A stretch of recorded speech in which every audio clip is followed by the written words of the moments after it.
June 10. புனித Brigitte.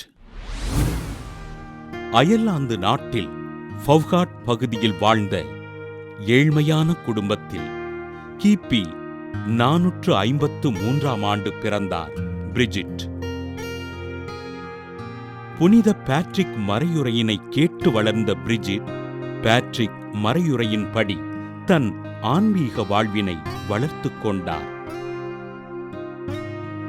கிறிஸ்து அனைத்து உயிர்களிலும் வாழ்கிறார் என்று அறிவித்த பிரிஜிட் தெருவோரங்களில் குளிரினால் வாடுகின்ற மக்களுக்கு கம்பளி மற்றும் உடைகளை அளித்து உதவிகள் செய்தார்.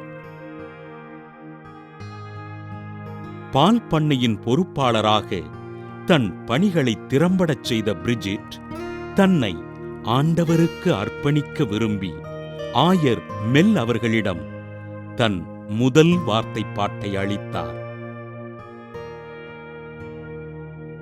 புனித பேட்ரிக்கிடம் தன் இறுதி வார்த்தைப்பாட்டினை அளித்த பிரிஜிட் கிபி 468ஆம் ஆண்டு 7 அருட்சகோதரிகளுடன் கன்னியர் இல்லத்தினை துவங்கி இறைப்பணிகளைச் செய்தார். அயர்லாந்து முழுவதும் பல கன்னியர் மடங்களை துவங்கி ஆண்டவரின் பணிகளைச் செய்த அருட்சகோதரி பிரிஜிட் கிபி 470ஆம் ஆண்டு குருக்களும் கன்னியர்களும் இணைந்து இறைப்பணிகள் செய்வதற்கு இரட்டை மடம் அமைத்தார். அனைத்து மக்களிடத்திலும் அன்போடு உறவாடி ஆண்டவரின் பணிகளை அர்ப்பணிப்போடு செய்த அருட்சகோதரி பிரிஜிட் கிபி 523ஆம் ஆண்டு பிப்ரவரி 1 இறைவனடி சேர்ந்தார்.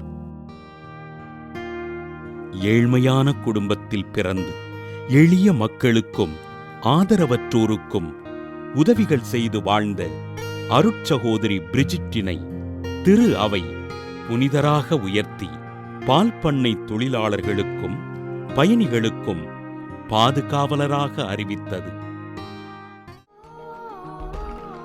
புனித பிரிஜிட் திருவிழாவினை கொண்டாடுகின்ற நாம் கால்நடைகளை பராமரித்து வாழுகின்ற தொழிலாளர்களுக்காகவும் அவர்களின் குடும்பங்களின் முன்னேற்றத்திற்காகவும் ஜெபிப்போம்.